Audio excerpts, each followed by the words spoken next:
नमस्कार आप सभी को। और जैसे कि आप लोग जानते हैं कि रेलवे ने सिस्टम की बैंड बजा रखी है। और इस समय रेलवे एक ऐसा एग्जाम है जो कई लाखों बच्चों के सपनों को चकनाचूर करने में लगा हुआ है। मैं आपको एक बात बताता हूँ। कल क्या हुआ था, कल मेरे स्टूडियो का एसी खराब हो गया था, तो मैंने ना एसी सही करने वाले बुलाए हुए थे। और वो दो बच्चे आए हुए थे एसी सही करने, और जैसे ही वो दो बच्चे आए तो मेरे को देख के थोड़ा सा एक्साइटेड हो गए। अरे पीयूष सर आप। तो मैंने उनसे पूछा भाई तुम यहाँ क्या कर रहे हो। तो बोले कि सर हमने भी तैयारी करी थी आपसे। तो मैंने पूछा भाई सिलेक्शन नहीं हुआ तुम्हारा, तैयारी करी थी और आप एसी ठीक करने वाले उसमें लग रहे हो। कह रहे सर क्या बताएं, बड़ी दुविधा हुई है हमारे साथ। एक्चुअली वो बच्चे उनका जो बैकग्राउंड था वो इंग्लिश मीडियम के छात्र नहीं थे, मतलब हिंदी से पढ़े हुए थे। और मेरे ख्याल से उन्होंने सिर्फ और सिर्फ 12th ही पास आउट की थी। और उसके बाद घर में परेशानी होने की वजह से उनकी ग्रेजुएशन भी कंप्लीट नहीं हो पाई। तो सिर्फ 12th तक ही उन्होंने पढ़ा था, और बिल्कुल उनका जो बैकग्राउंड था वो बहुत ही बैकवर्ड बैकग्राउंड से थे। और जहाँ मतलब पढ़ने की सुविधा भी ऐसी थी कि वो बड़ी सरकारी स्कूल से पढ़े थे, और बड़ी मुश्किल से उन्होंने तैयारी करी थी। उसके बाद उन्होंने 12th के बाद उन्होंने सोचा कि कोई नहीं, 12th के बाद भी कई सरकारी नौकरी होती है जहाँ हम सिलेक्शन ले सकते हैं। और वो इंग्लिश बैकग्राउंड से ना होने की वजह से उन्होंने रेलवे की तैयारी शुरू करी थी। और रेलवे की जब तैयारी शुरू करी तो उन्हें एक उम्मीद थी कि रेलवे में उनकी सरकारी नौकरी लगेगी। लेकिन लेकिन आज बता रहे थे सर 8 साल हो गए, ना तो सर रेलवे की कोई वैकेंसीज है, ना रेलवे के एग्जाम फॉर्म के बारे में हमें पता। और इस समय सर हम ओवर एज भी हो गए, और रेलवे के चक्कर में हमारा पूरा का पूरा फ्यूचर करियर बर्बाद हो गया।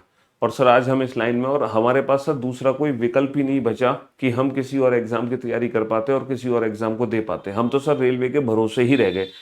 तो ये उन दो बच्चों की कहानी थी। ना जाने ऐसे कितने लाखों करोड़ों बच्चे हैं जिनका सपना रेलवे ने चकनाचूर किया है।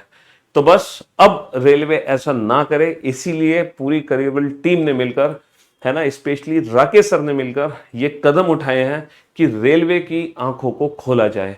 तो भाई कल 4 जुलाई है, 4 जुलाई को सुबह 11 बजे सारे के सारे बच्चे ट्विटर पर ये हैशटैग करेंगे रेलवे_रिफॉर्म। और हमारी होंगी रेलवे से ये 5 मांगे। पहली जो मांग होगी वो होगी रेलवे कैलेंडर।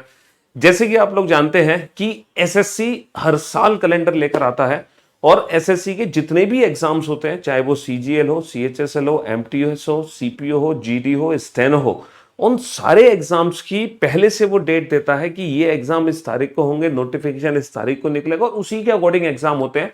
और हर साल एसएससी ये कैलेंडर देता है, और हर साल सारे एग्जाम्स को एकदम शानदार तरीके से कराता है। पहले भी एसएससी में आज से 10 साल पहले की अगर बात करें, 2017-18 की, 2013-14 की बात करें, तब भी एसएससी में काफी गड़बड़ियां हुई थी। लेकिन अब काफी सालों से एसएससी के जितने भी एग्जाम्स हो रहे हैं एकदम तरीके से हो रहे हैं। हर साल उनका एनुअल कैलेंडर आता है। तो रेलवे वो एनुअल कैलेंडर क्यों नहीं ला सकता। रेलवे के जितने भी एग्जाम्स हैं, चाहे वो ग्रुप डी का हो, एएलपी का हो, टेक्नीशियन का हो, एनटीपीसी का पेपर हो, उन एग्जाम्स के बारे में पहले से वो एनुअल कैलेंडर क्यों नहीं ला सकता, क्या रीजन है। तो सबसे पहले रेलवे को एनुअल कैलेंडर लाना पड़ेगा, ये हमारी पहली डिमांड होगी। दूसरी डिमांड होगी जो ग्रुप डी, जैसे कि मैंने कहा कि बहुत सारे इस देश में ऐसे बच्चे हैं जिनको ग्रेजुएशन करने का मौका नहीं मिल पाता है, जो 10th 12th पास आउट ही रह जाते हैं। तो इसीलिए ग्रुप डी की जो वैकेंसीज हैं वो बढ़ानी पड़ेंगी, क्योंकि उन मिनिमम वैकेंसीज से काम नहीं चलेगा। तो ग्रुप डी की वैकेंसीज ज्यादा से ज्यादा हमें कर दी होंगी।